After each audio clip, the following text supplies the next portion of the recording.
Today, I am presenting my presentation on the Federal Reserve's fight against inflation and how effective was monetary policy. First things first is why should we care? Over the past 5 years, inflation has become one of the most important economic challenges in the United States. After COVID-19 hit in the late 2019, early 2020, inflation hit a higher peak in the past half decade. Today I'll be talking about how the Federal Reserve responded and whether or not their efforts were successful. The core concept is, what is monetary policy? First, we need to understand what monetary policy is. Monetary policy is the United States compromises the Federal Reserve's actions and communications to promote maximum employment, stable prices, and moderate long-term interest rates. The economic goals the Congress has instructed the Federal Reserve to pursue. I got this from federalreserve.gov. Why did inflation occur? Inflation after 2020 was caused by a mix of aggregate demand and supply shocks, stimulus checks, low interest rates, and pent-up demand increased spending. Meanwhile, supply chain breakdowns, energy shocks, and labor shortages pushed prices up. I got this piece of information from BLS.gov. Over here from CBO.gov is a visual aid. The visual guide shows inflation's recent history in 4 periods. The pandemic's onset, which was from January to June 2020, including early effects of the pandemic and stimulus, and then the rebound period in the green is from July 2020 to February 2021, when the economy adapted after the onset of the pandemic, and then the surge. That's the upswing right here. This is the light blue area. It's from March 2021 to July 2022. With continued labor market disruptions, strong demand, and the start of the war in Ukraine, and then disinfection, the downswing right here. This is from August 2022 to December 2023. This happened when the trend in inflation began to decline. I got that from CBO.gov. And then how did the Fed respond? To slow the economy, the Fed began raising the federal funds rate in March 2022. It increased from near 0% to over 5.25%, the fastest tightening cycle since the 1980s. I got that from Bankrate.com. How did the Fed support the U.S. economy and financial market?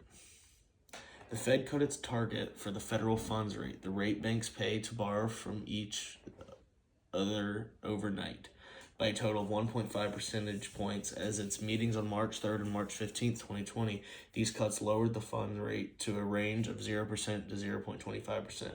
What does this mean in simple terms? Because at first when I read that, I had no idea what it meant. The Federal Reserve lowered the main interest rate that banks use when they borrow money from each other overnight. They cut this rate by 1.5% total during 2 meetings in March 2020.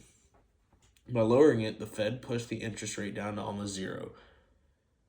Why this matters? When the Fed makes this rate really low, it becomes cheaper for banks to borrow money. That usually leads to lower interest rates for everyone else, like on loans, mortgages, and credit cards. The goal was to help the economy during the start of the COVID-19 crisis. A real-world example is the housing market. Obviously, COVID-19 was a real-world issue, but on a more specific scale, I want to talk about the effects on the housing market. One clear impact of higher interest rates is the housing market. Mortgage rates more than doubled, reducing demand and slowing home sales. This shows how monetary policy influences specific sectors. If you look right here in the blue, it talks about the decline in applications. Public housing dropped on average by 29%, and affordable housing, already off 2019's pace, dropped an additional 6% on average through May. Over here in the purple is reduction in move-ins / new admissions. It went down 40%. That's affordable and affording and public housing went down 40%. And multifamily housing went down 36%. Fewer move-outs. Affordable housing went down 43%. That's arguably the most important thing. Public housing went down 46%. So people are getting kicked out of their homes and houses are too expensive to buy new ones unless you want to spend more money than you need to. And there's a decrease in transfers in the orange. Transfers continue to lag 2019 by an average of 40%, again signaling that tenants are staying in place.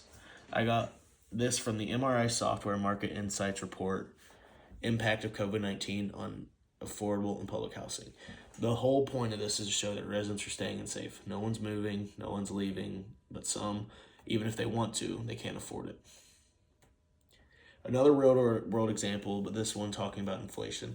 During COVID-19, the price of groceries dropped drastically, causing the price of groceries jumped drastically, causing households to spend more money on weekly groceries, making it harder to buy more, meaning your family has less to eat.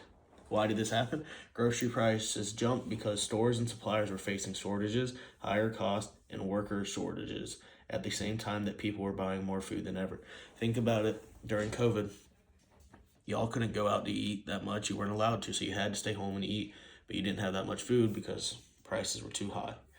I got this chart which shows that versus 2019, the blue is that the sales went up, but the change in units sold went down. This means the sales went up because stuff was becoming more expensive at the same time that they were selling less.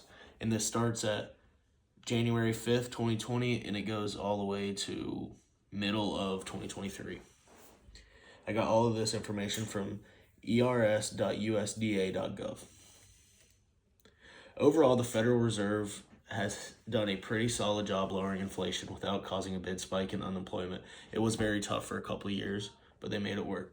Something a lot of experts did not expect, but even with that success, the higher interest rates have created real challenges, especially for younger people who are trying to buy a home, finance a car, or take out loans. The Fed's action really show how powerful its tools can be, but also that they're not perfect. They can help steady the economy, but there's always a trade-off, and real people feel those effects.